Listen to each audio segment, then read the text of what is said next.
ahead for the health of our people. Healthy populations drive strong economies. A healthy population is more productive, more resilient, and better positioned to contribute to the growth and prosperity of our country. When our nation gained independence in 1975, the health sector was in its infancy. Services were basic, concentrated in towns, and dependent on overseas doctors, nurses, administrators. Many rural health or rural areas had little more than 8 posts built from bush materials.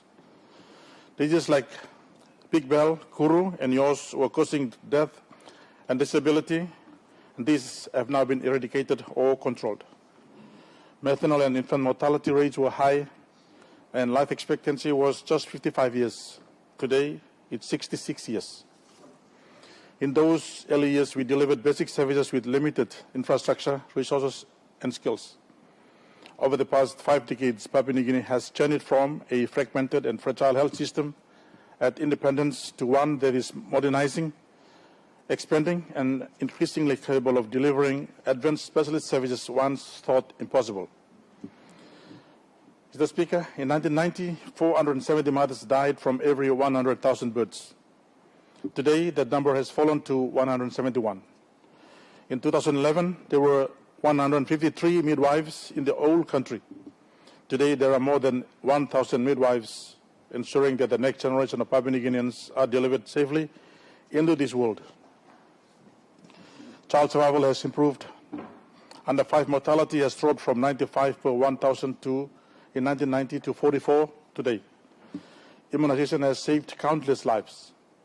Last year, 72% of children were vaccinated against measles, rubella, and there is currently an active campaign to vaccinate up to 95% of children against polio. And today, Papua New Guinean specialists are performing advanced surgeries once thought impossible. Kidney transplants, heart surgery, and angioplasty are performed by our specialists. Mr. Speaker, we have also strengthened the health system itself. We established the provincial health authorities, bringing leadership and services closer to our people. We introduced 2 editions of the National Health Service Standards, setting out the services required at every level of facility and defining the standards of safe, quality care and required staffing numbers. In 2020, we adopted the 7th National Health Plan, 2021 to 2030, a roadmap to strengthen primary health care, infrastructure, workforce, and supply chains. And throughout this journey, church-run health services have been critical to our sector. They provide almost half of all our rural health care. They train most of our health workers, and they continue to serve our people faithfully in the remotest corners of our nation. Mr. Speaker, we thank them today for the ongoing support to our health system. In terms of education and research milestones, Mr. Speaker, we must also celebrate the institutions that have shaped our health journey. The Papua New Guinea Institute of Medical Research is a source of national pride. Since 1968, it has expanded into 14 provinces and delivered life-saving research, and is an established, credible research institute attracting researchers from across the globe. The UPNG School of Medicine and Health Sciences, born out of the Papuan Medical College, has trained generations of doctors, nurses, pharmacists, and dentists who now staff our hospitals and PHAs. The school is itself transforming into a standalone PNG University of Medical and Health Sciences, a bold step to addressing specialist workforce shortages, ensure accreditation, and raise the quality of training. I thank the members of Parliament for supporting the PNG Medicine and Health Sciences Act of 2025, which sets the legal foundation for this university. The ambition is for 200 medical enrollments annually starting from 2027, and with a foundation science course to improve quality and quantity of applicants to the medical program. I thank the Minister of Higher Education in his leadership to progress the establishment of this university. Mr. Speaker, the Divanwad University commenced the Bachelors of Medicine and Bachelors of Surgery in 2017. In 2021, 14 doctors graduated from the pioneer class, with 4 more batches of graduates, adding a total of 89 to our cadre of doctors. All these doctors have been absorbed into the workforce. This alone This is alongside the Bougainville University's other specialist health training programs, including nursing, health extension officer training, health management, environmental health, physiotherapy, and eye care. Mr. Speaker, I also acknowledge the Bougainville University postgraduate master's program that have also equipped many of our health leaders. Our network of health worker training schools for nurses and community health workers have expanded to 38 schools and colleges located across provinces. Of these, 22 are managed by our church partners. Collectively, they produce up to or more than 1,500 graduates every year who are trained specifically to serve our population. Mr. Speaker, but we have challenges. We face challenges that impact our health system and constrain our ability to deliver. The population or growth of 2.7% annually is creating a demand for services that outstrips our current availability of budget and services. The double burden of non-communicable diseases alongside the continued spread of communicable diseases like tuberculosis, malaria, HIV/AIDS, along with an unmet need for mental health services, places numerous or enormous pressure to our limited health resources. Non-communicable diseases are more difficult and more expensive to treat. We are seeing a concerning increase in lifestyle diseases like diabetes, cancer, cardiovascular diseases, which are driven by poor diet, smoking and alcohol, and inactivity. The COVID-19 pandemic revealed weaknesses in our health, in our ability to respond quickly and efficiently to health emergencies. Earthquake, volcanic eruptions, and landslide, tribal conflicts, and disease outbreaks have required unplanned surges in our resources not budgeted for. Last year, PNG experienced a re-emergence of polio, which is a result of long-standing problem of low vaccination rates among our children. But with substantial support from our partners, Mr. Speaker, I am pleased to inform this Parliament that we are on track to being declared polio-free once again. Mobilizing adequate resources to meet the ongoing health needs of our country is the goal of our challenges. Mr. Speaker, but we have reset our way forward for the health system. The Medium-Term Development Plan 4 and the National Health Plan 2021 to 2030 are the roadmaps for transforming our health system. 80% of the population health problems can be managed at our rural facilities. Therefore, at the heart of our health plan is a focus on expanding rural healthcare, which is the most cost-effective way to improve health. Simultaneously, we are building a district and provincial services at a phase consistent with budget and human resource availability. So the full spectrum of prevention, treatment, and care is available to our people. We are targeting investment on expanding health infrastructure, improving medical supply chains, strengthening public health program, and ensuring that there is enough trained health workers. Mr. Speaker, in terms of human resource, health workforce is a cornerstone of our healthcare system. Healthcare cannot be delivered without people, yet skilled workforce shortages remain our greatest constraint. Today we have one healthcare worker for every 1,000 people. This is well below the World Health Organization standard of a minimum of 4 health workers for every 1,000 people. Whilst 87% of our population live in rural areas, only 34% of our workforce serves there. This imbalance continues to deny rural communities fair and equitable access to care.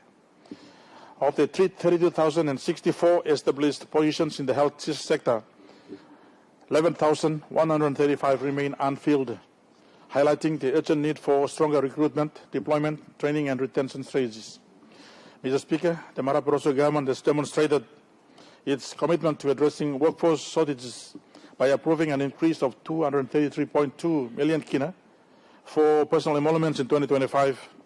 I am pleased to report that the recruitment of 7,000 of these vacancies of healthcare workers, particularly for rural and underserved areas, is still underway. In 2026, 1.5 billion kina was allocated to personal emoluments, which is a 60 million kina increase from 2025. Whilst this recruitment is positive, we still need to substantially increase the number of health workers.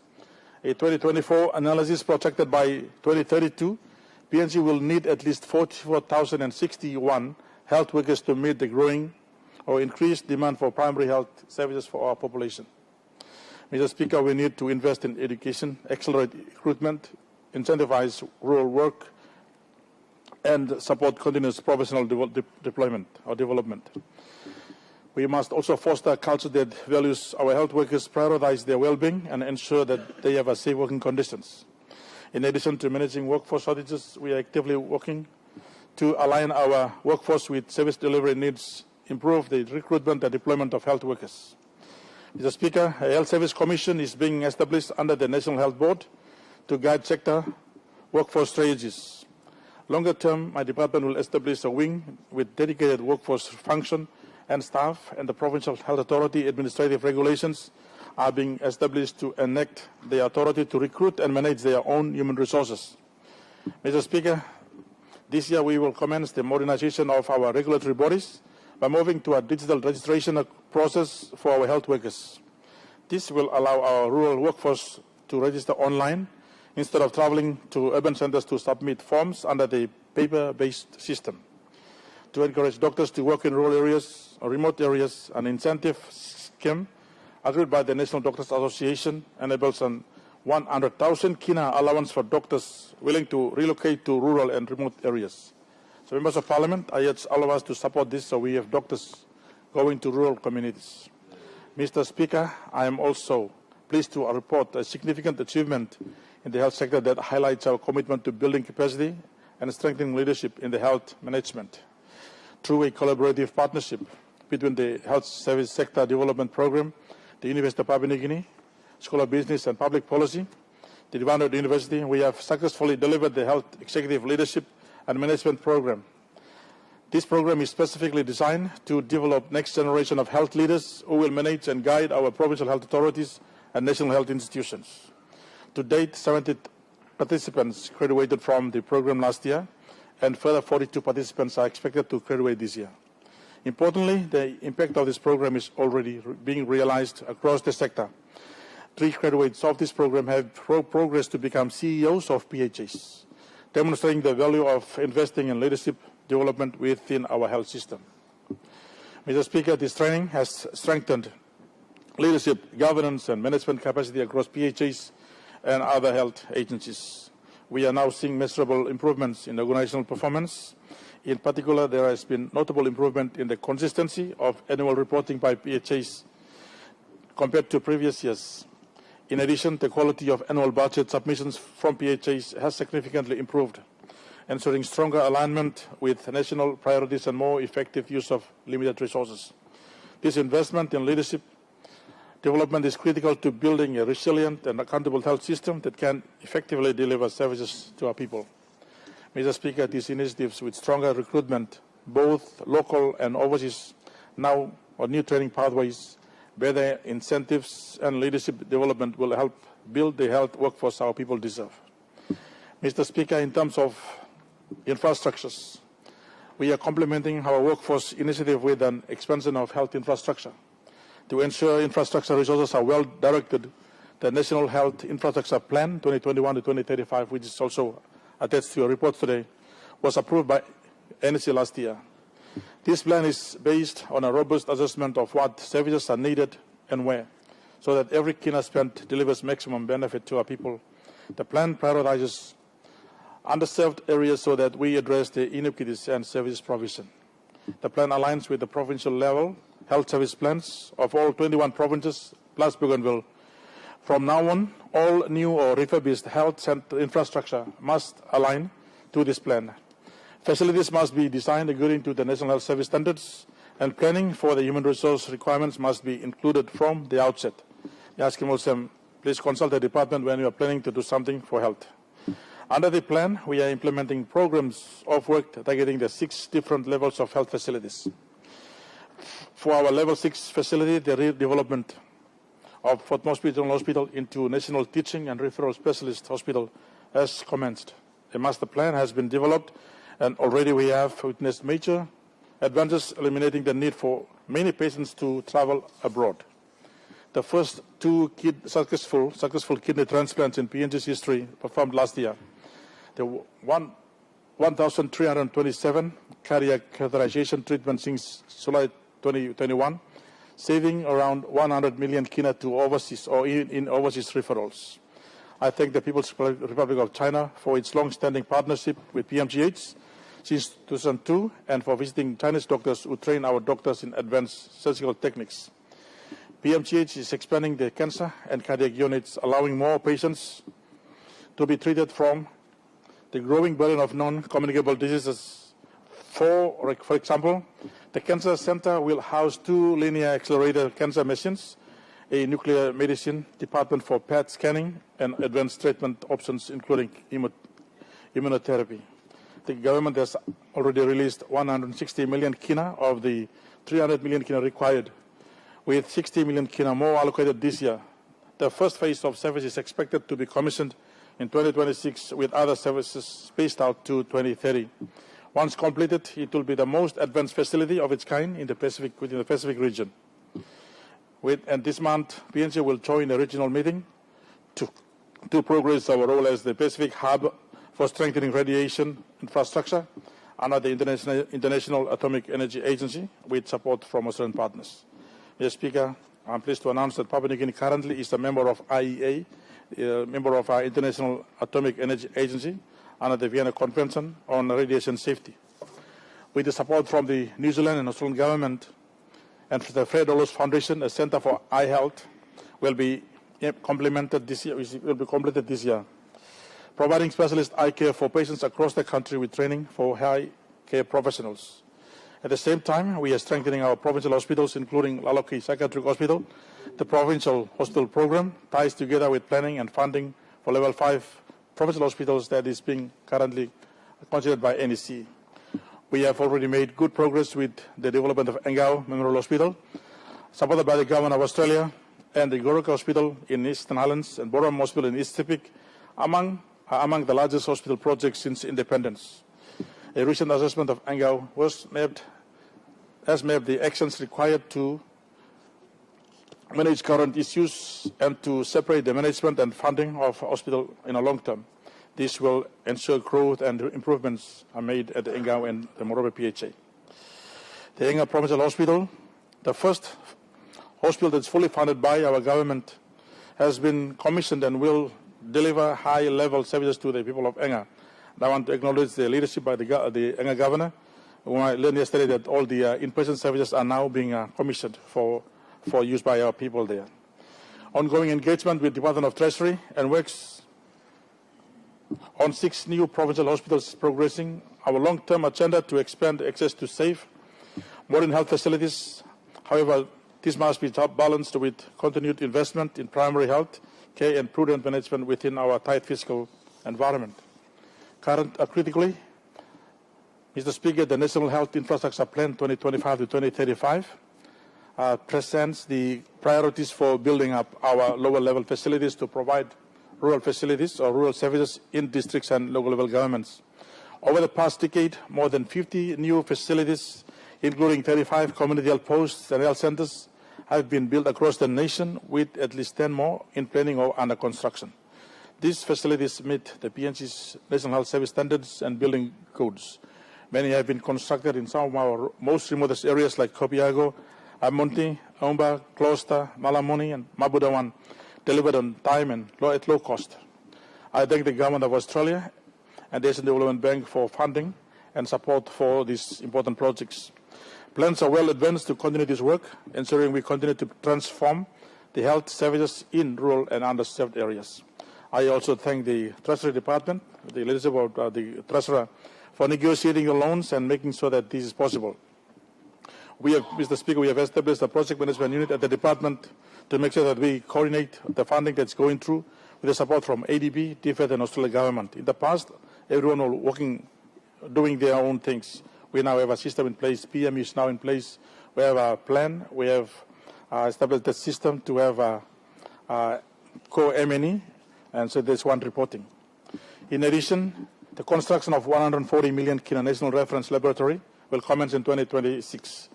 This facility will provide advanced diagnostic testing for faster and more accurate identification of infectious and non-communicable diseases. It will strengthen disease management, inform public health interventions, and play a critical role in real-time surveillance of outbreaks. My fellow honourable members, a copy of the National Health Infrastructure Plan 2025 to 2035 has been provided to you today, so that You have information about what type of facility is needed in your respective LLGs and the districts to meet your people's needs, health needs. Please work alongside me and the department to support the health sector to expand health care. You are responsible for securing the land. Work block ground ya, work block members of parliament on the land place. No can talk long. The part of the health steady ground blow you. Before all, make you work blow place. Okay, helping with the staff accommodation, improving the facility. You are also needed to work with the communities to ensure that the safety block contractors that will make you work important. And to prepare them to respect and maintain the facility once it's completed. Importantly, you can help deliver services in the districts by allocating the district grants to build 8 posts. 8 posts, and plenty loyimium, about 40 to 60% them close. So I'm asking today in this particular statement to have DSIB funds allocated to, especially 8 posts. Level 2, Level 3, Level 4, and maybe you can support it through the program of the Department of Health. So I appeal to members of Parliament to support this. If we work together, prioritize funding where it's needed most, we can improve health of our citizens. Mr. Speaker, in terms of medical supply system, medicines are vital to our health system and our facilities. Demand for medicines grow every year as our population increases and health services expand. Government must therefore ensure that both the budget and the systems for procurement, storage and distribution are strong enough to meet this demand. In 2026, government has allocated 349.4 million kina for essential medicines and health commodities, including supplies for TB, HIV, and malaria, reproductive health and infections. Treasury has already released 106 million kina in February to allow procurement to commence early this year. We thank the Treasury for supporting us in this. Mr. Speaker, for the first time, a comprehensive medical supplies procurement plan now guides purchasing decisions. This includes moving toward multi-year tenders for high-volume medicines, improving value for money, and ensuring more reliable supply across our country. To strengthen accountability and transparency, the M-Supply inventory system has now been installed across all area medical stores and major hospitals. This enables real-time tracking of stock and reduces losses and wastage across the system. Mr. Speaker, we are also strengthening storage and warehousing. The Lay area medical store destroyed by fire in 2024 is now being rebuilt. Storage space at Barili remains under pressure. So a second warehouse at Kauli Lebu is being built to store malaria, TB, and HIV medicines, along with vaccines to relieve congestion. The Chiwaka area medical store, or provincial medical store, has been completed. Construction of Vishnu Britain store is almost finished, and tender for Oro store will be released by June this year. Mr. Speaker, we acknowledge that the system is recovering from past storages to address the availability of 428 essential items. Or tenders were awarded late last year, and deliveries are now underway. We expect that 70% of these items are currently available or will be available by the end of this month. Last year, in regard to medical supplies, up to 40 to 50% of supplies were in the system. It's now improved to 70% at the moment as I speak. With the support from UNICEF, the department is mapping and costing the entire supply chain from area medical stores to the provincial stores and onward to health facilities to determine the most logistical distribution routes. Distribution will progressively be managed by the provincial health authorities, strengthening accountability and reliability closer to where the medicines are needed. Mr. Speaker, the department is also implementing the recommendations of the Public Accounts Committee inquiry into the procurement, supply, and distribution of medicines. Many recommendations have been addressed, including strengthening the medical supplies division and improving inventory and oversight systems. Mr. Speaker, recommendations to outsource aspects of the procurement and warehousing are now being finalized by the National Department of Health for NEC's consideration as part of broader reforms to strengthen efficiency, accountability, and supply reliability. Taken together, these reforms are restoring confidence in the medical supply system and, more importantly, ensuring that essential medicines reach our people in every province when they are most needed. In terms of public health, immunization, together with family planning, remains one of the most cost-effective public health interventions in the world. Every kina we spend on vaccines returns 54 times the value. Immunization keeps children in school, it keeps caregivers productive, and it builds a healthy, resilient population. I acknowledge the Mara Barroso government for increasing vaccine funding in 2026 budget from 18.7 million kina in 2025 to 26.6 million kina this year. This is the first time Papua New Guinea government has fully funded the vaccine required for our children, Mr. Speaker. Mr. Speaker, every year an average of 686 women in PNG die from cervical cancer, with untold cost to families, communities, and the nation. I'm proud to advise this Honourable House that this year we will embark on a historic journey to introduce HPV or human papillomavirus vaccine so that in the future Papua New Guinean women do not die from this disease. In partnership with the Department of Education, a campaign targeting 900,000 girls aged 10 to 14 will be rolled out this year. The girls will receive vaccination. This vaccination will be protected from developing cervical cancer later in life. The vaccine will then be integrated into our routine immunizations schedule and made available to every successive cohort of girls. This is a landmark public health initiative, and we must do all we can to make it a success. And also, I call on every honourable members, when the rollout begins, fund vaccination teams to reach your remote communities and schools, and encourage families in your electorates to bring their daughters forward for vaccination. Mr. Speaker, the National STI HIV Strategy 2023-2027 is already in place. Elimination strategies for TB and malaria are in place. These diseases can be controlled if we allocate the right resources to it. Mr. Speaker, non-communicable diseases, non-communicable diseases such as heart disease, diabetes, and cancer are rising fast. Our response must be multi-sectoral and focused on prevention of harmful behaviors that drive these diseases. Underpinning the success of disease control and health security is a strong surveillance system. PNG has its own electronic health information system, which has been rolled out to every health facility, and the data collected used for decision-making across the health sector. From EHNIS, a summary of key health statistics for each district has been developed, Mr. Speaker, and this is one of the documents that is now with the files presented to the members of Parliament today. I acknowledge the Data for Health project funded by Bloomberg Philanthropists for this important support.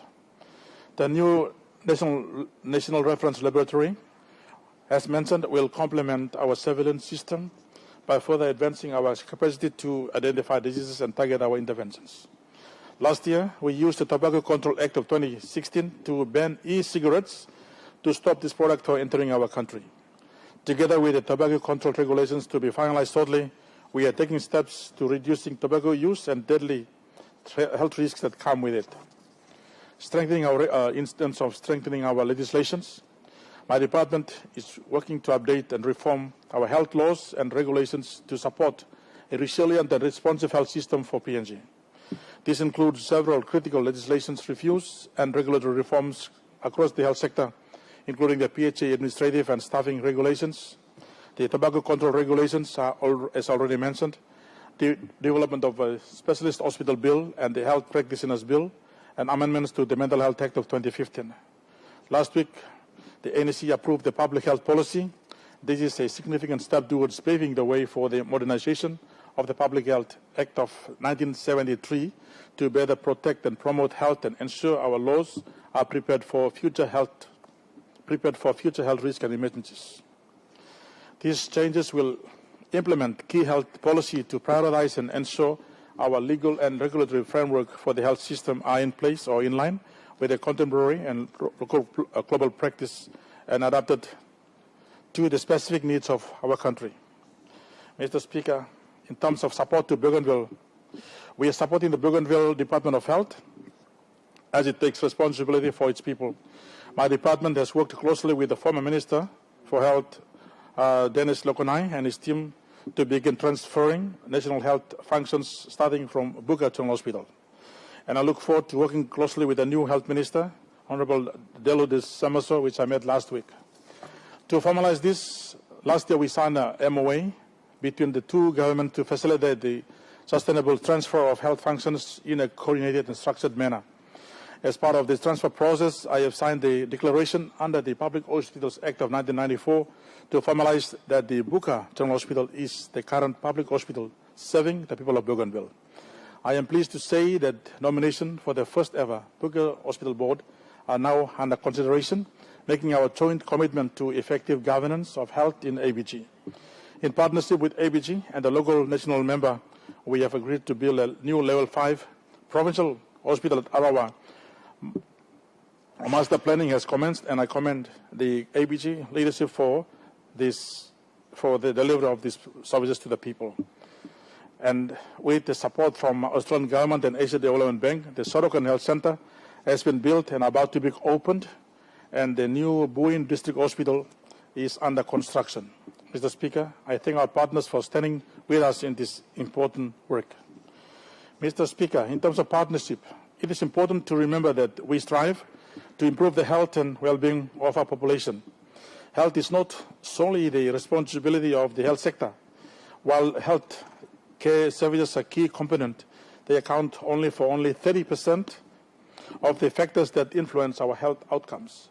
The remaining 70% is determined by broader social determinants of health, which include education, socioeconomic status, access to clean water, safe housing, law and order, access to information and digital connectivity, and the environment.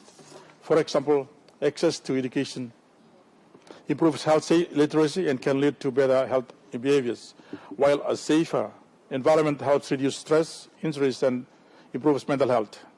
Improving health outcomes requires collaboration across all sectors of government. Only by integrating efforts across all sectors, we can address the cause of poor health and build a more resilient and prosperous nation. Mr. Speaker, none of the achievements we celebrate today could have been realized without the steadfast support of our partners.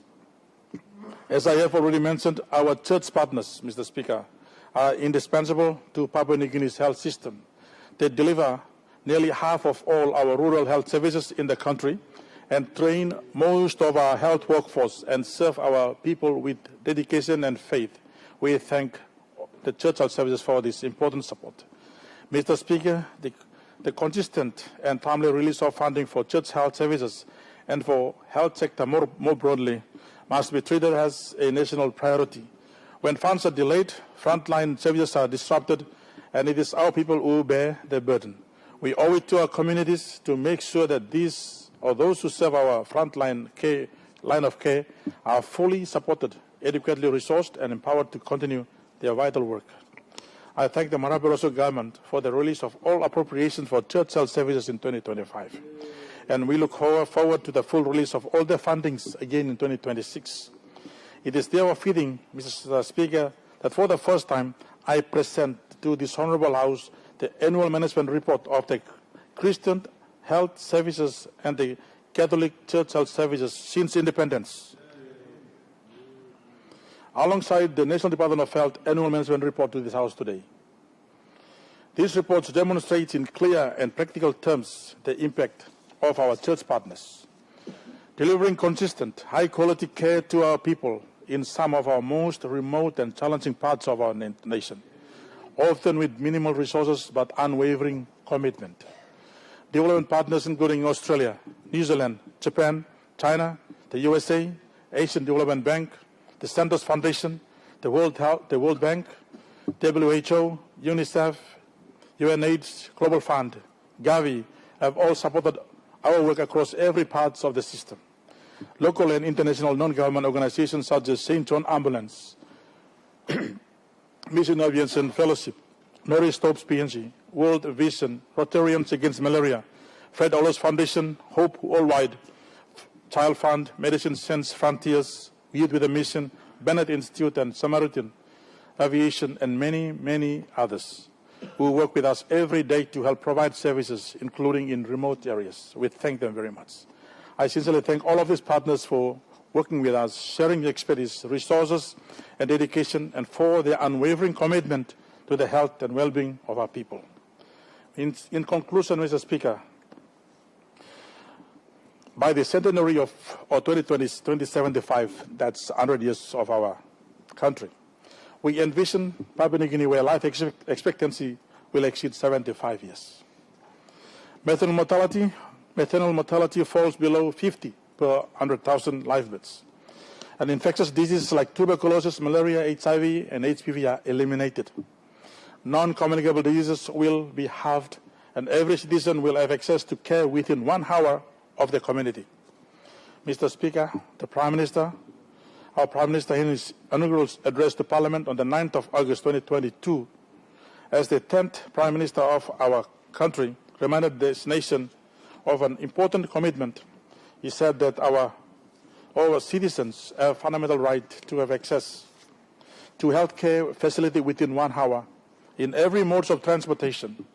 Mr. Speaker, this is not merely a political statement.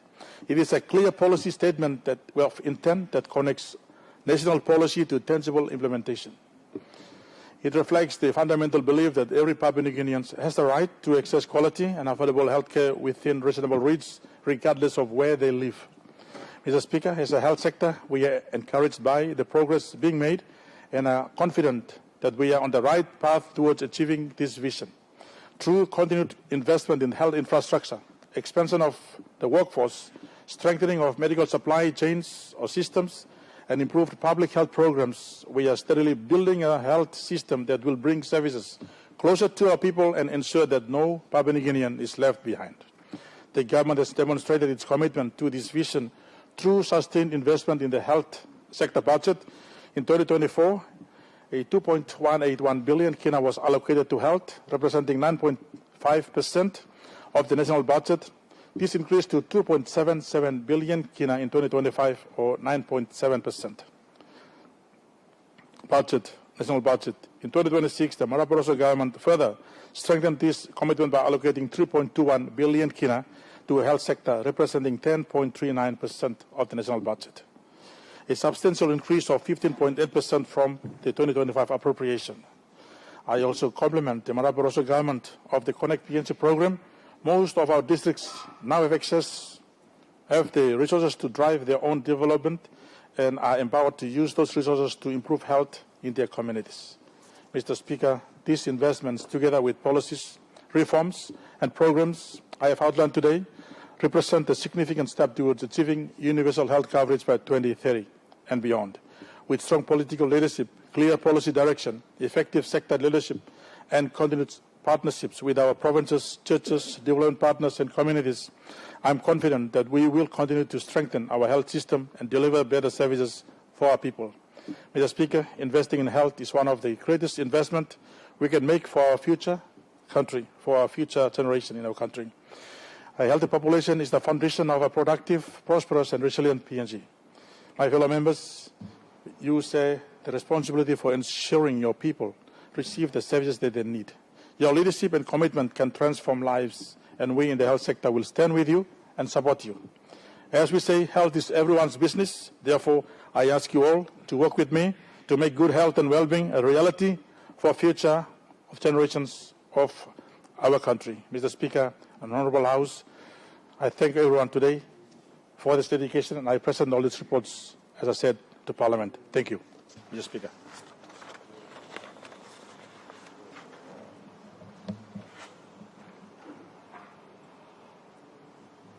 Leader of Government Business.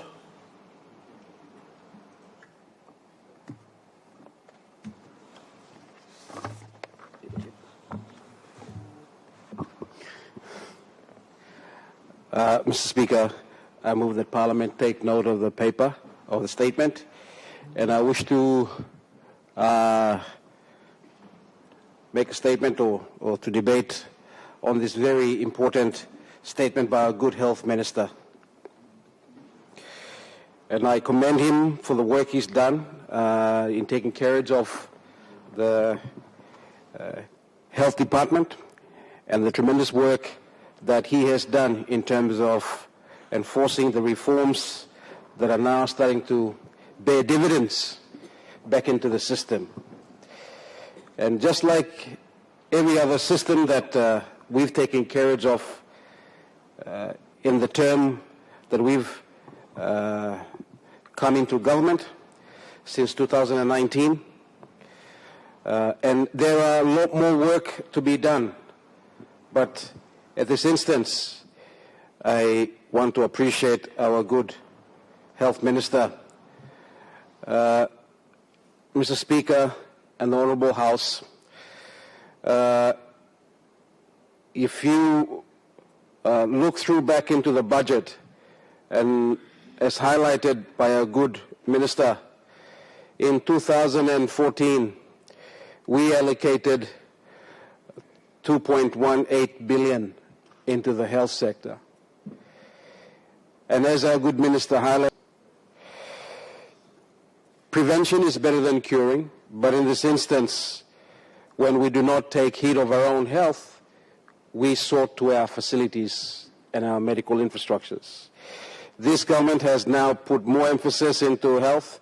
We've increased our budget by 10%, as highlighted by our good Minister, from 2.8 billion to now 3.21 billion allocated for 2026. The continuous partnership with all our development partners is quite evident right across our good country. Many of our level 4, level 5, or actually level 3, level 4 hospitals in the districts are now being achieved, in particular with our good partner of ADB. And I want to appreciate this government. Mitok, thank you through long. Look long all people Blomilo Bougainville. For the first time, we now have a level 3, level 4 hospital, particularly placed in the northwest of Bougainville, where it was neglected for a very long time. And today, I can proudly say that the Marape Rosso government, as a government, being inclusive, representing all of us, both sides of the House, that we are addressing some of the most neglected districts we've had in the past in terms of our health services. So on behalf of my people of Bougainville, I want to say deep appreciation to this government and to our ADB partners. Not only are we delivering in northwest of Bougainville, there is also a level 4 hospital, as highlighted by our good Minister, in South Bougainville. South Bougainville is the border of our country in the north-south of our geography. It is only about a 2-kilometer distance from Solomon Islands. It is around 20 minutes that you would get to Shortland, which is an island of Solomons. And so when the level 4 hospital is built, I can safely say that it will not only serve the people of South Bougainville and the greater Bougainville, but it will certainly serve our neighbors, our traditional partners, the people of Solomon that have also helped us during the civil unrest when we were looking for medical assistance, food rations, that they came to our aid. And I want to say that this is not only an infrastructure that will serve our people, but our greater partner on a greater relationship with our people of Solomons. Mr. Speaker, we've seen that in development, we've been very good in developing and in building infrastructure, but the biggest challenge we have is managing our infrastructures. And I want to commend the church services. I also want to say thank you to the health service workers around the country. I do not say that you do anything less, but I just want to give this special time to amplify what the churches are doing more than the public service.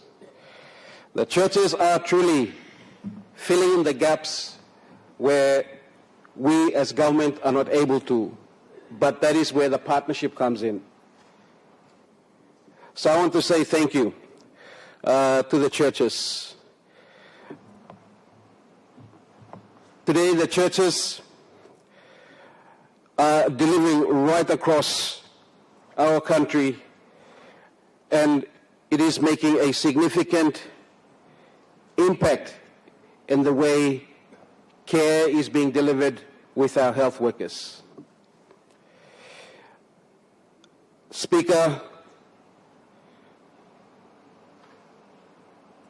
as highlighted in the statement, there are reforms happening within the system.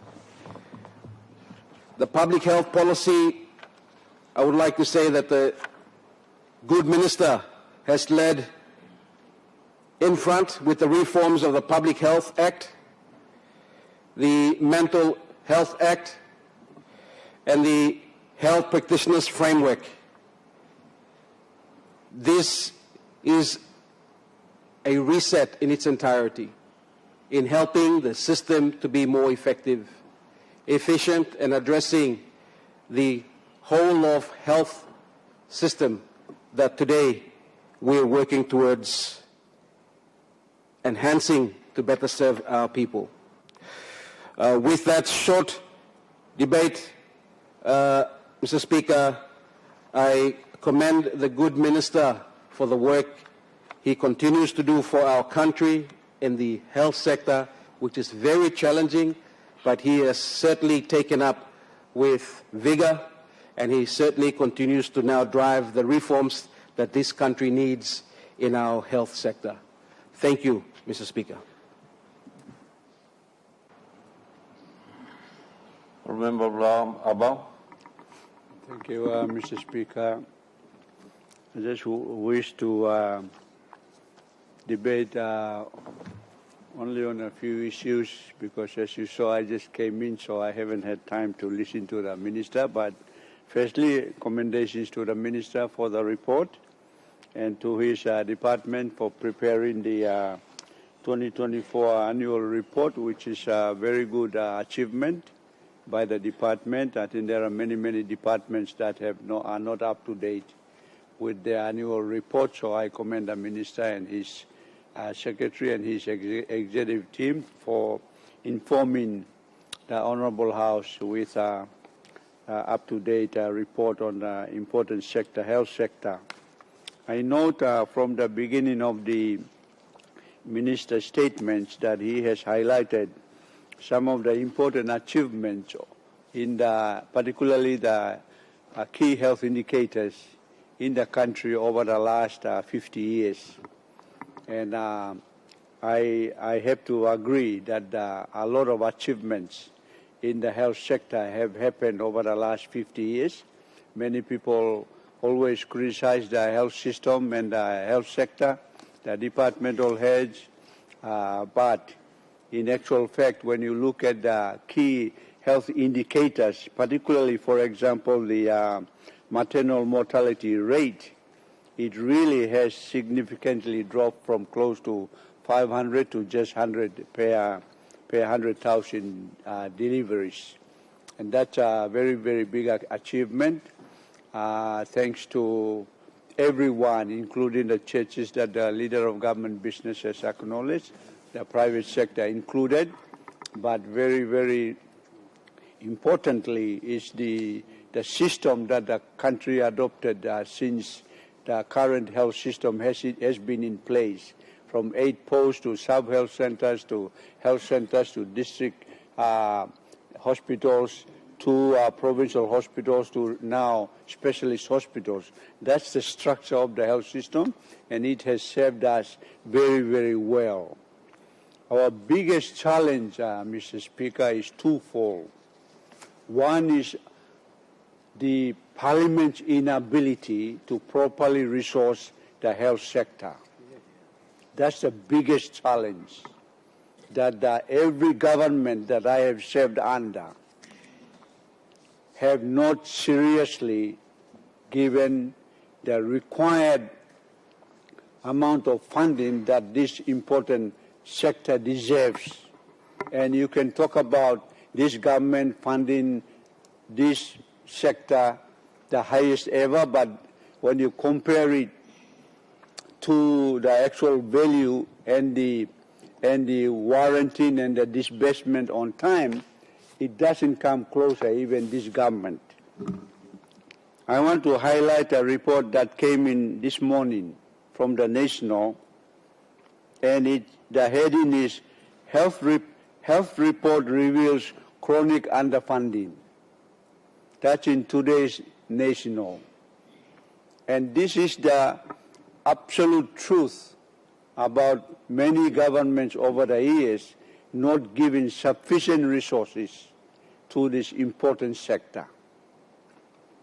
While the innovations and technologies and the medications and the skill sets have improved in the health sector, including the availability of drugs, immunizations, anti-TB drugs, leprosy, etc., those high standards of health care themselves are contributing to the improvements in our national health indicators.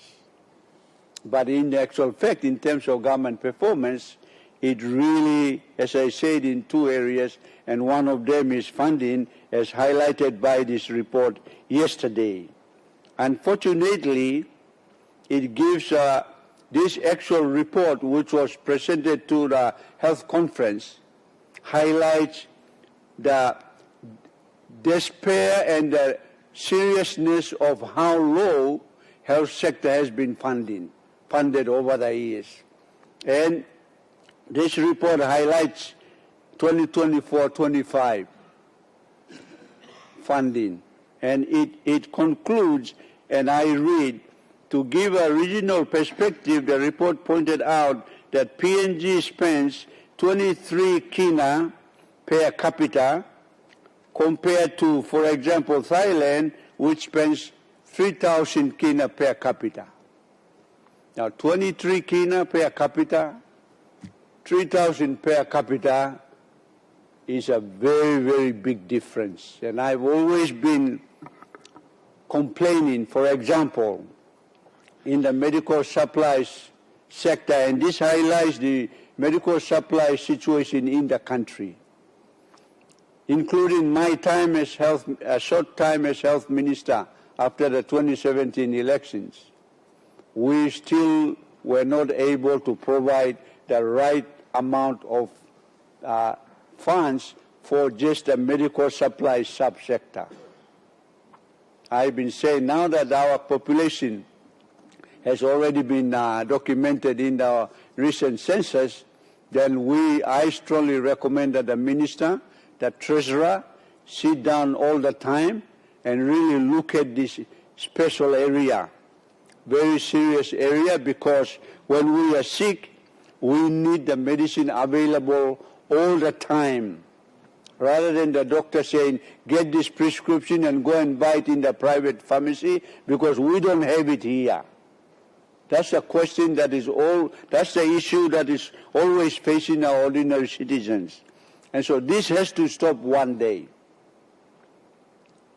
And through you, Speaker, the minister who himself is very well aware of this issue, and when he provides a $400 to $500 million budget for medical supplies, in this report says it's always cut by 50%. Lives here.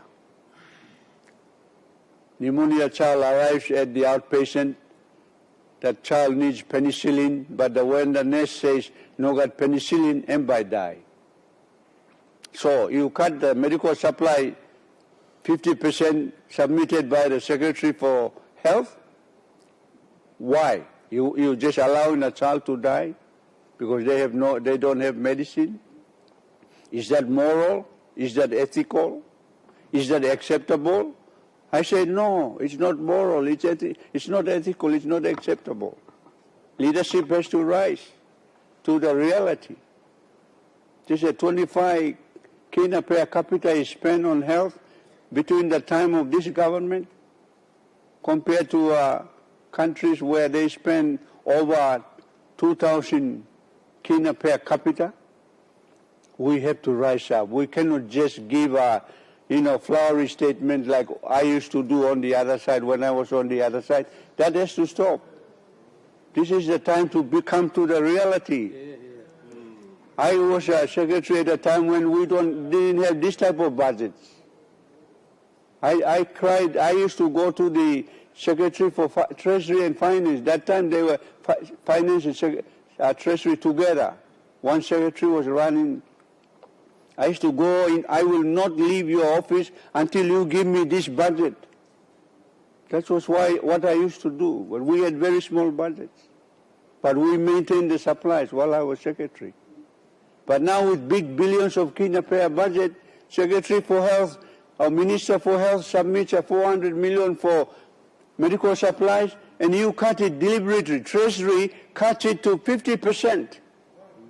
Why? Why do you have to do that? That mustn't be allowed, Prime Minister. All Pekinini, all Yumi, life here. You cannot go and get a spare part. So, $10, that's 40 kina per head must be World Health Standard. 40 kina per head for medical supplies. 12 billion MNAF, 500 million next year's budget, medical supplies. So many other sectors. Immunization. Minister reported a 95% coverage polio. There are no special programs here. Our immunization coverage drops to the standard below 80%. That's why polio comes in. That's why other diseases, immunizable diseases have been coming prevalent. Polio, the classic example. When we drop to below the World Health Standard of 80% immunization coverage of our children, polio comes in. Now you're praising yourself for 95%. No, that's because we have special immunization programs supported by our very good international partners. Immunization programs must receive the budget that they deserve because they protect the children. Like the drug budget that I'm arguing about. There are specific health interventions that must receive the level of funding they deserve. Medical supplies is the classic example. And in the immunization programs is one such example. They are highly cost-effective interventions, immunization. As a minister said, and then leader of government business repeated it, prevention is better than cure. So there are specific areas when the budget comes. I am pleading to our government, led by our Prime Minister, to ensure that the real budget support is provided. And then the chronic issue is release the funds on time, yeah. You can release the funds for Connect PNG, doesn't have to be on time. But for health, it has to be on time. If you don't release the funds on time, medical supplies are not bought on time, people are turned away at death occurs. That's the argument that I want to pose today. The second point, and I haven't read the whole speech, but in the human resources area, which is also very, very critical, Minister has reported that there are 32,064 established positions in the country for health.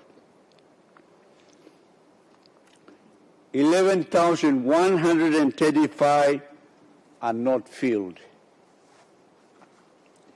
I strongly recommend to the Minister, through you, Chairman, what we used to do.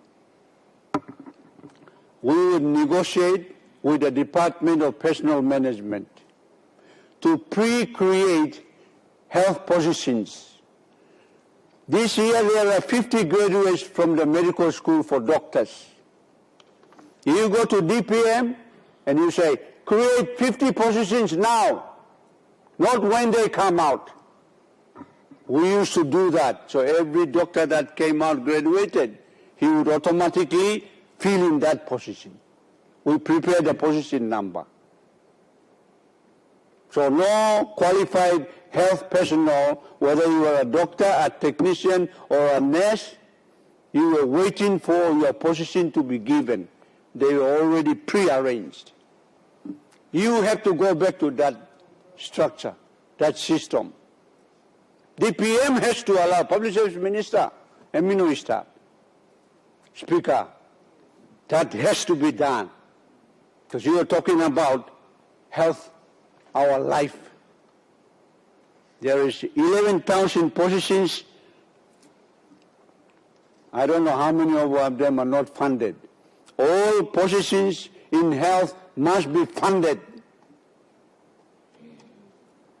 What are the priority areas that you are going to debate about that they will be funded? Health is number one priority for this government. You always say it here, Prime Minister, you will announce it every public statement. Health is your government's priority. But why do you allow 11,000? Nearly half of the positions are not yet filled.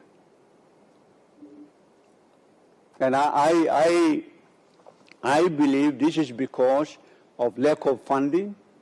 This is because the structure that we used to manage before has been thrown out of the window, that positions are not created prior to the health secretary and the education secretary, higher education secretary must speak to each other. This is when we move the health sector training from health sector to higher education, lack of communication. And so the higher education is training nurses and doctors. They are not talking to the system that is going to employ them, and therefore they are not preparing and creating. So these are the issues, Assistant Speaker, that I believe are very, very important, and I want to commend the Minister as well as the Prime Minister for bringing the bill on establishing the University of the Medical School and Health Sciences, and for all of us supporting it, because I believe that is the way to go.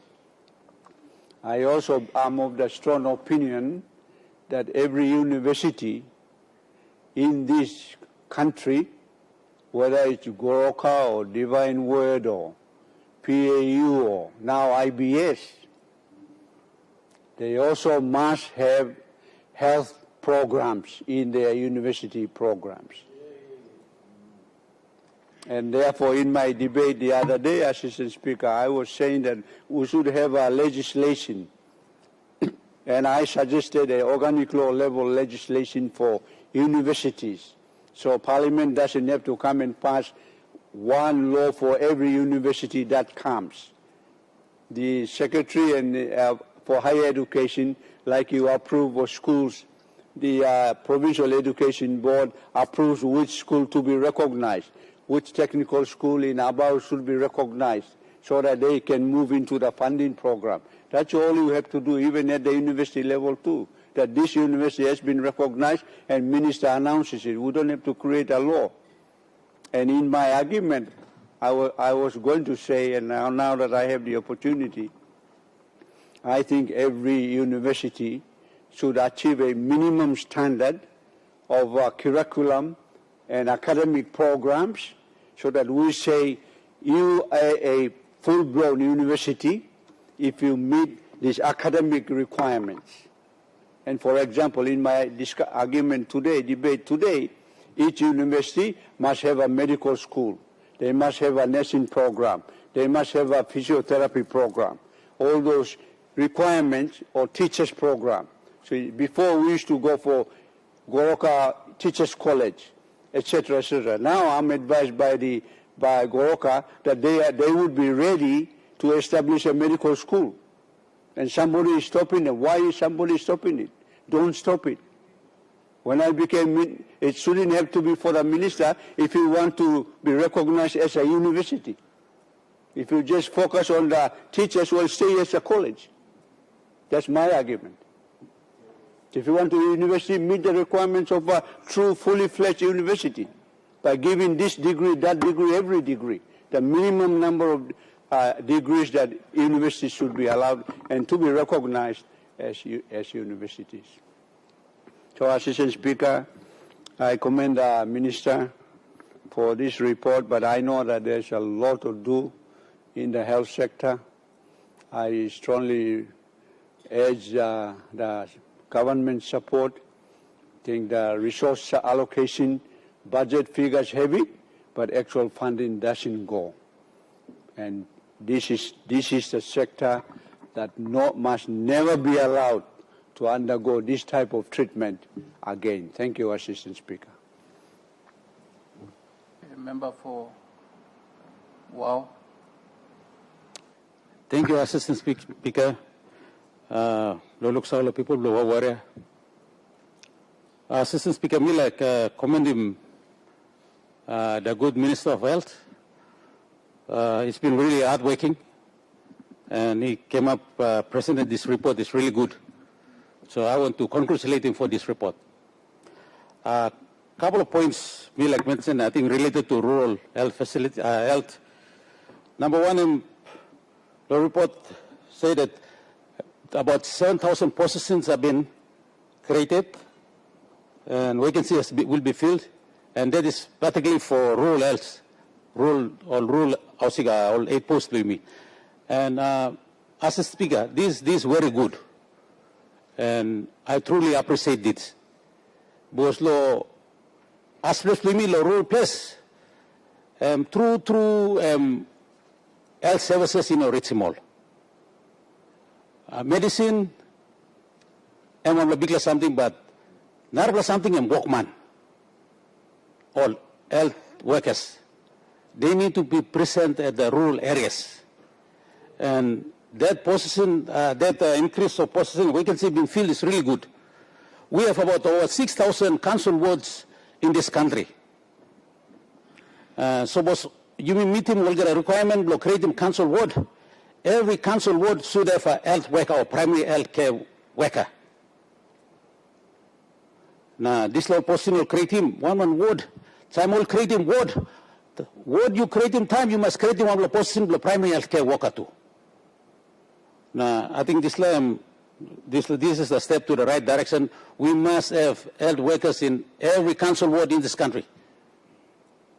There is a reason why we create council wards, because population will grow. Now, government service will need him, so we'll create him council wards. So every council ward in this country must have health workers. And I would like to commend the health minister that for the recruitment of 7,000 workers, and hopefully all the rural council wards in this country will be filled by those health workers. That's point number one. Point number two is the incentive that the health department is giving to the doctors to move to the rural districts. And this is a very good incentive, and I would like to commend the minister and the health department for that. Plenty of rural districts, and we let doctors, and we have to travel all the way to the towns and cities to have access to doctors. Now, look, some doctors come to rural districts and hard straight. So this is a very strategic move by the health minister and health department to create that incentive for the rural districts to receive the health, to receive doctors. And Minister, I would like to comment you on that. Point number three, Blomi, I'm not really on infrastructure, but it's on keeping the healthy people healthy. We spend about 10% of our budget on health. This year, we'll be budgeting 10% of our budget on health. So we are spending about 10% of our budget on 10% of the population they are sick. But our focus also should be on keeping the healthy people healthy. And that is education and awareness. Some people sick, now you may work painim. Amino sick, or some kind sick where you may yet cause him. Lifestyle diseases. Now you need more sophisticated, more machine, or expensive more machine, or detective more sick. We're sick and you may yet suppose if we have do good awareness, if there is good education, we could have prevented those diseases, those sick, and we won't be going to those, needing those instruments or sophisticated device or machine. You've been spending millions of kina on it. So, Health Minister, one one area for the health department is not only on infrastructure and medicine and all this, but we must also focus on awareness and education about health too.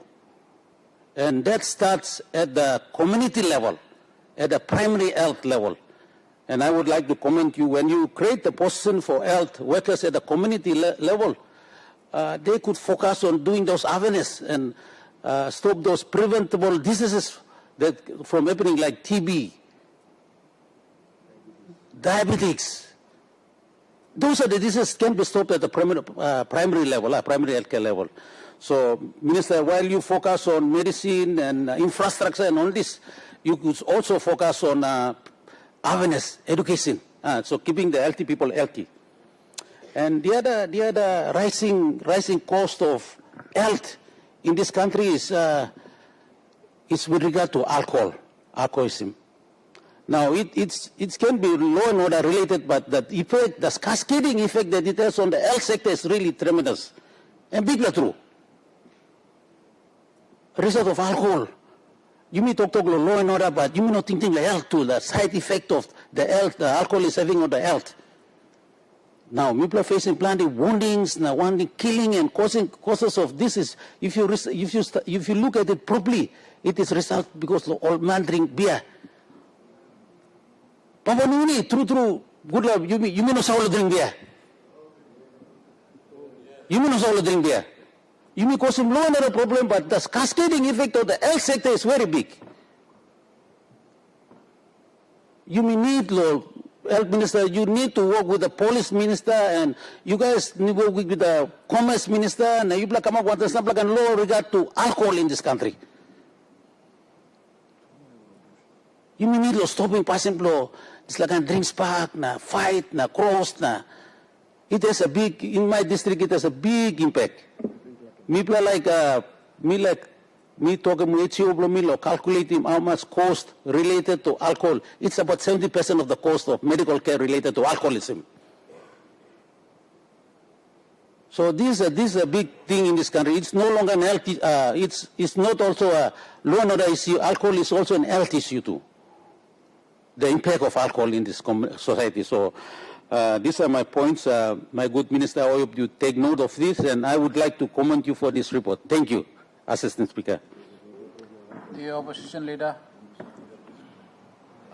Thank you, Assistant Speaker. Sorry, the deputy opposition leader. Thank you.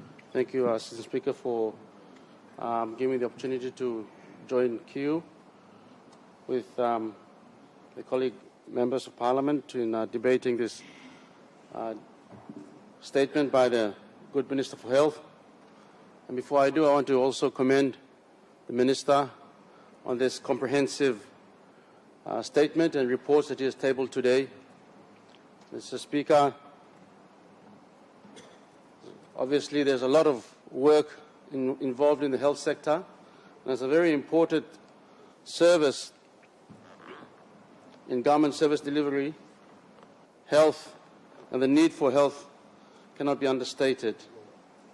But I also want to commend him particularly on the intervention of incentivizing rural, introducing the scheme of incentivizing rural doctors, giving them a 100,000 allowance as an incentive to work in rural areas.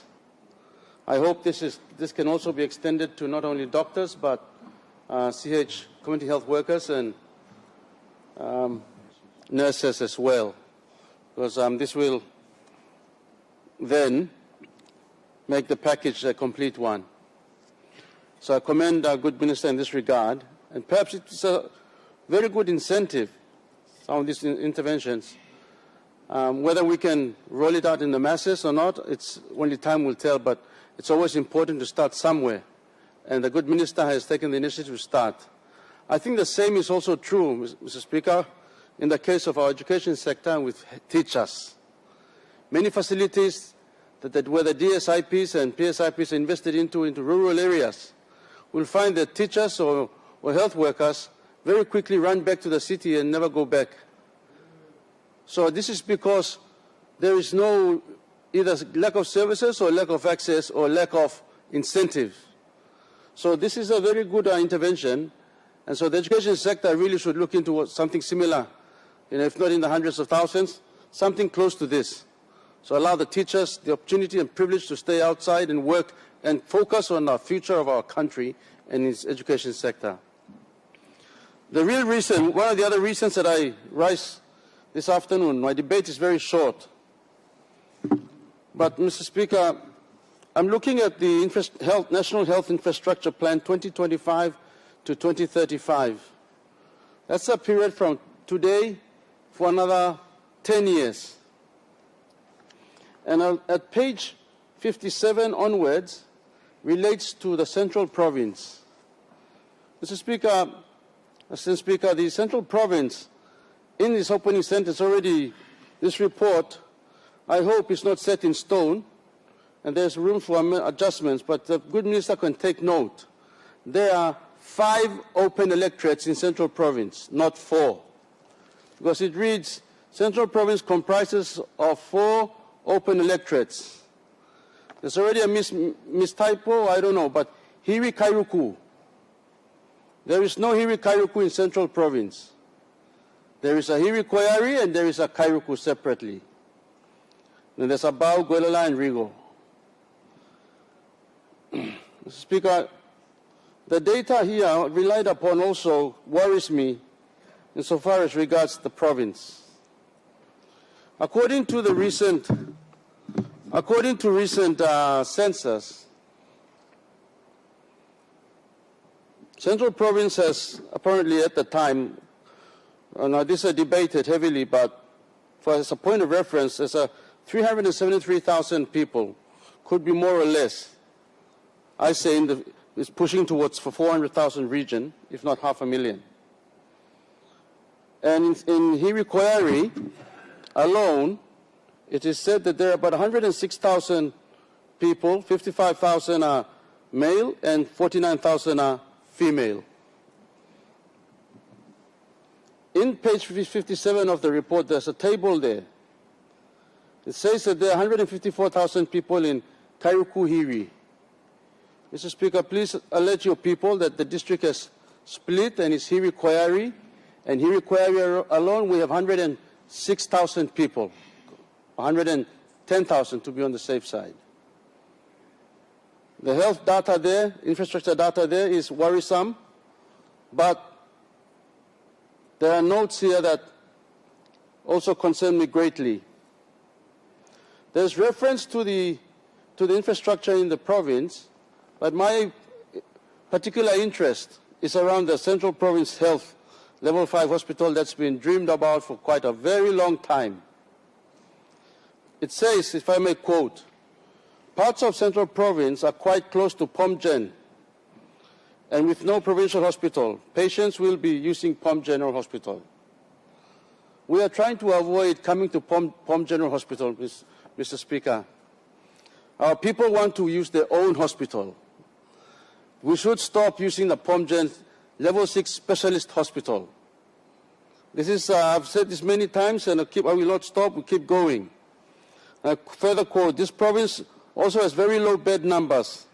It should be a priority to build a new Bautama Provincial Hospital. I agree. I also agree that the bed, however, with the current estimated population, it need only be 180 beds. I disagree completely. The provincial hospital must be resurrected, and there must be 400 beds as initially designed and as initially planned. 457 beds, the ratio is for 457 beds over a period over 400,000 people. You do the math, it works out to be 1,000 persons, so 2,000 people to one bed. It's already congested even if we were to provide one. So it's highly imperative that we have one level 5 hospital in Central Province, and the land has been allocated at Bautama. There's about 52 hectares of land that has been secured with the title to Bautama for the new provincial hospital in Hiri Koyari district. That was launched 5 years ago, and I think the good Prime Minister will attest to that and confirm. I think it's a very important intervention of the government and of the Pangu-led government, and it should not deviate from it. If there was anything I would agree and support this government on, this one should be one.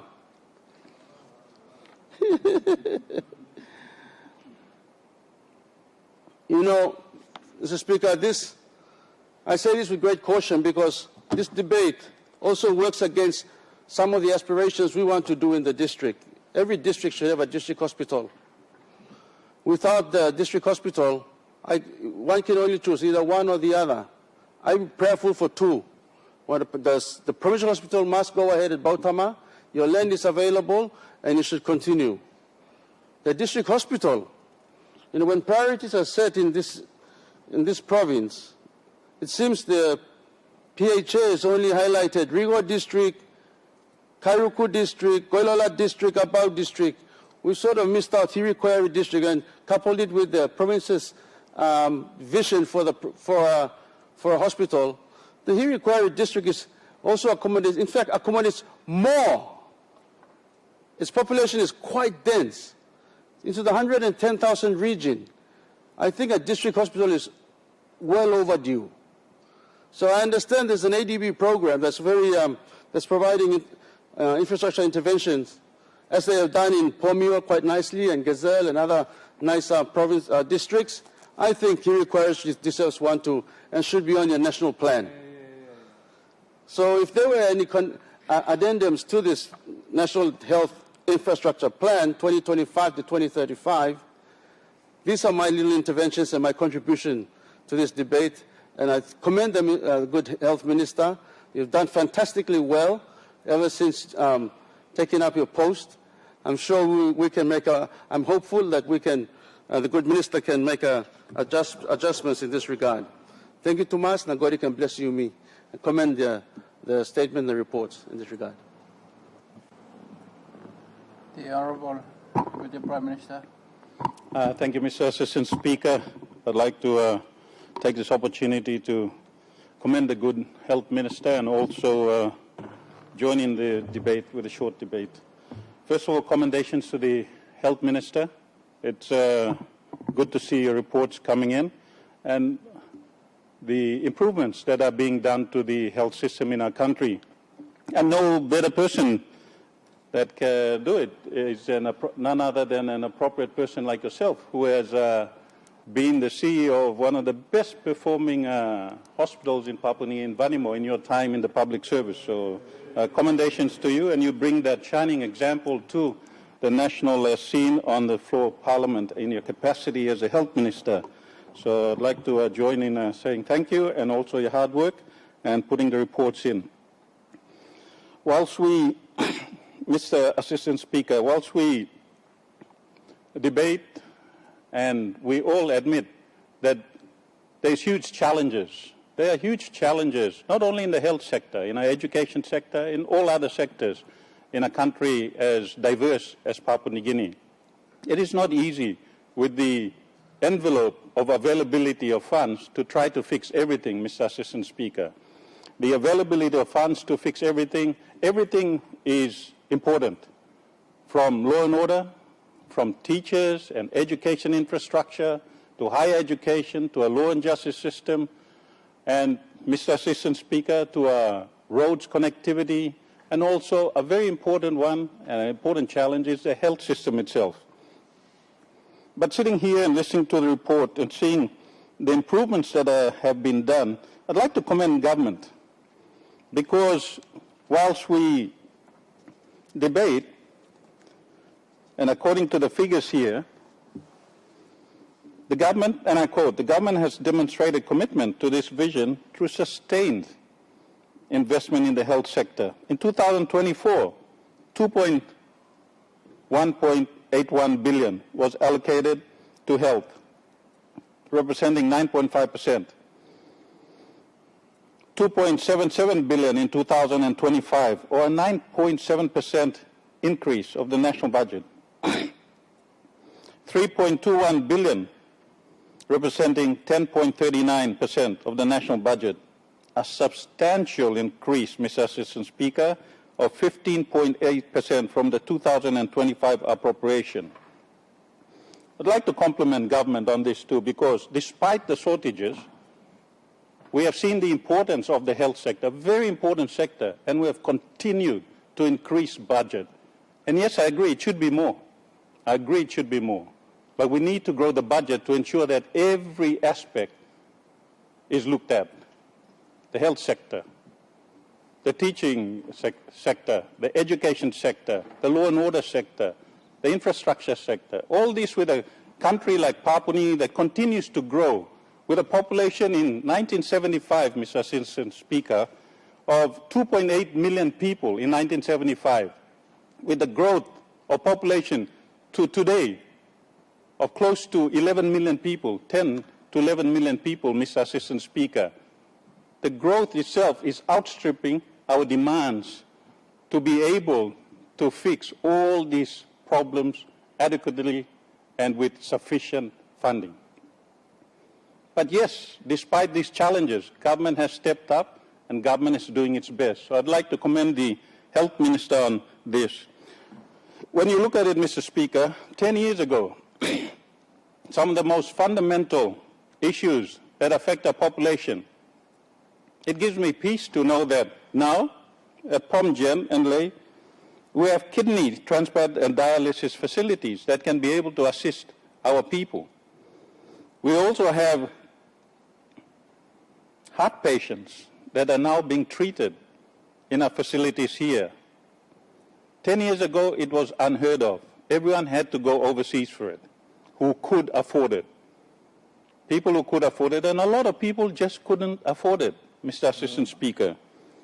Today, you have about 2,000 heart patients treated at an average of 150,000 kina per patient, contributing to about 300 million kina that remains back in the country. And these patients couldn't afford the 150,000 kina to go overseas for treatment. Now these patients are able to do it here in their own country with that dignity and being able to pay a small amount of 10,000 kina. That is able to assist a lot of our people, a lot of our citizens, Mr. Assistant Speaker. Whilst we sit here today, we look at the funding we have put into hospitals like in Enga. Because before, Mr. Assistant Speaker, all patients had to travel to Hagen, all patients had to travel to Ley to get treated. Mr. Speaker, now with the brand new Enga hospital, patients now will be able to be dealt with in Enga and the surrounding areas. The new hospital that was built in Isipik, Mr. Speaker, commendation so the people of Isipik and also in West Isipik can be able to access good facilities there. The new Enga hospital, courtesy of our development partners, the Australian government, I give a big thank you to them too, for the new Enga hospital that is being built, has been built in Engau and now continues to support the people from the northern Momase region and up the highlands. A lot of people are getting treated at these facilities. Mr. Speaker, when the Engau hospital, Mr. Assistant Speaker, when the Engau hospital was open, I shed a few tears, Mr. Assistant Speaker, because I felt for our people in Ley, my relatives who could not afford to go to other places for preferential treatment. At least my relatives, my people could be able to now get treated in a hospital close to their doorstep. And with that, I'd like to thank both the PNG government and especially the Australian government for that contribution to the health sector in Papua New Guinea. I'd also like to take this time, Mr. Assistant Speaker, to say thank you to all development partners, plus our church health partners. Whereas government sometimes falls short, our church partners, Mr. Assistant Speaker, are always there, stepping in, assisting in a lot of our areas. Those church partners, we continue to support, and we say thank you to them also, Mr. Assistant Speaker. I'd also like to say thank you to the hard-working medical staff, the doctors, the nurses, especially in remote Marawaka, in remote Miniamia, in remote Goilala, in remote Karamoy. Those hard-working church and medical workers, Miletok bigla thank you yupla olgeda. Yupla stop na holian do government, and we owe you a big thank you from government. We pledge as government to support this, Mr. Assistant Speaker, that the health sector remains a fundamental and important sector that needs to be supported. from both sides of the House, jointly, unitedly. We need to ensure that our education sector, jointly, unitedly, from both sides of the House, where we can, be able to support both these sectors and put the appropriate budget in place where we can afford to. Because, as Sir Puka pointed out, health is a priority for our people. Education is a priority for our people. Law and order is a priority for our people. And as a responsible government, we should all, on both sides of the House, support any action taken to alleviate, Mr. Assistant Speaker, any issues in these sectors and give them the priorities they deserve. Yes, Mr. Assistant Speakers, there are still challenges. There are still challenges. And after government has come and gone, in the next 10 years, there will still be challenges, Mr. Assistant Speaker. The challenges will not go away. But it is our duty to ensure that those challenges in our time are addressed. There will be more challenges because in 5 to 10 years' time, our population, Mr. Assistant Speaker, will have grown. And will need more hospitals. As the Honourable Keith Idahu pointed out, Central Hospital needs a hospital. Totally agree. We need to put a hospital for the Central people. And government will support you in that advent and to ensure that the people of Central have a hospital that is rightfully theirs. Totally support that, Mr. Assistant Speaker. And having said that, every district should have a district hospital, Mr. Assistant Speaker. Every district. Every province should have a fully functioning hospital, Mr. Assistant Speaker. That should be a priority. But it all comes down to the money fundamentals. So I can assure Parliament, Mr. Assistant Speaker, that government will continue to support this vital sector to ensure that we make appropriate funding and every year continue to tick off the boxes. So ensure that each district has a district hospital, that each province has a provincial functioning hospital, and that we continue to grow and invest in the health sector, Mr. Assistant Speaker, to ensure that we have sufficient staff, that we have sufficient medical supplies, that we have sufficient necessary technical staff to make these hospitals and health sector function. Mr. Speaker, it is no easy fix. It is no easy fix. It is a challenge, but I would like to assure this House and Papua New Guinea that we'll continue to face these challenges and put the appropriate funding, appropriate legislation, and the appropriate support to ensure that we continue to address this vital thing in the health sector. For vaccine funding, especially in the cancer facilities, for our women and children, Mr. Assistant Speaker, hearing this announcement in the report and knowing that we are going to help ensure our young women, our young girls are vaccinated against this scourge of cancer. Every one of us sitting in this room, Mr. Assistant Speaker, has lost a relative, a sibling, someone we know from the scourge of cancer. It is not an easy thing to live with. I currently have a sister with cancer, battling it at the moment. I wish this had come 10 years ago. I wish this had come 10 years ago. She would not be battling cancer. But Mr. Assistant Speaker, the future is there. We still have young women, young girls that are there. And it is our duty to ensure that they are protected from the scourge of cancer. We have the power to do so. And I'd like to commend the Health Minister and government again for putting money where its mouth is to ensure that our women and young girls are vaccinated so they do not have to go through the pain and hardship of cancer facing it. Mr. Assistant Speaker, once again, health remains a challenge. The report has said there's 32,064 established positions in the health sector, 11,135 remain unfilled, highlighting the urgent need for stronger recruitment, Mr. Assistant Speaker. But I'm also gratified to see that the government has demonstrated its commitment through the Health Minister by approving an increase of 233 million for personal emoluments in 2025, Mr. Assistant Speaker. And I am pleased to report, as seen here and quoted in the report, that the recruitment for 7,000 of these vacancies of healthcare workers, particularly for rural and undeserved areas, underserved areas, my apologies, underserved areas, English was me is underway. So I would like to commend this and re-echo what the good member for Wow Warrior said, is that a lot of our rural areas need to have a medical health post and a health worker sitting in the village attending to preventive diseases and minor ailments that we all need to have as a priority. Mr. Assistant Speaker, this continues to be a challenge, but as I pointed out earlier, government stands fast and united. I am certain I speak for the opposition also, and to address the underlying factors of health to ensure that our population, Mr. Assistant Speaker, receives the best treatment possible. We will continue to work, we'll continue to support the health sector and budget appropriation, we'll continue to reviewing laws to ensure, Mr. Assistant Speaker, that our people get the best that they should get within our lifetime.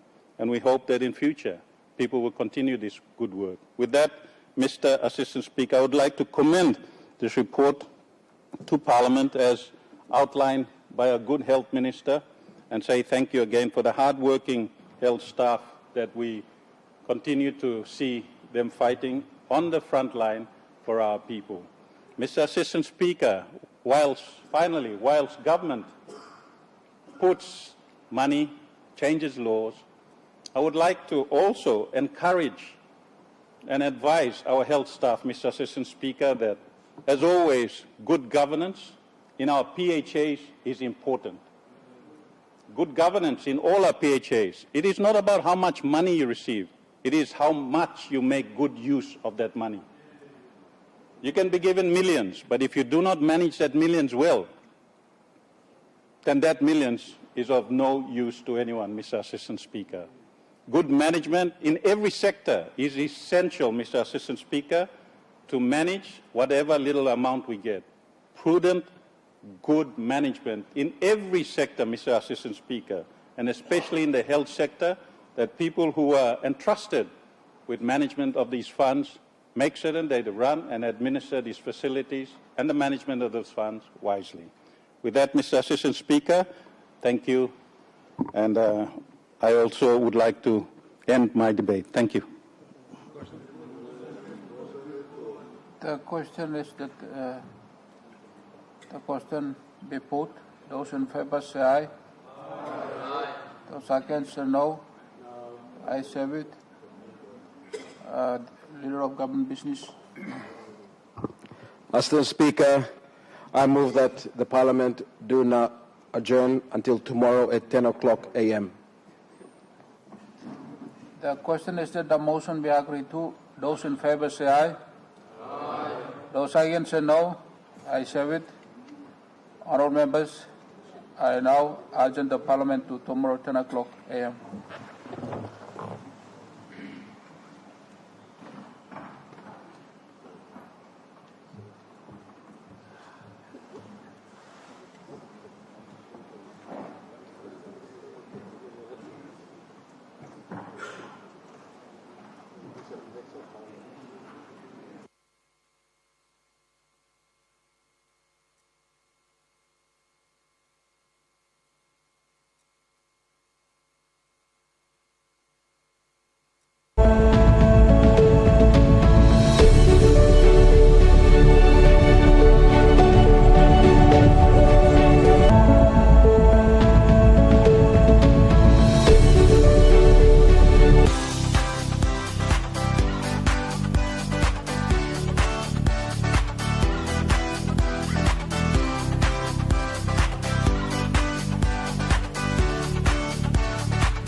Welcome little adventurers to Kids Corner.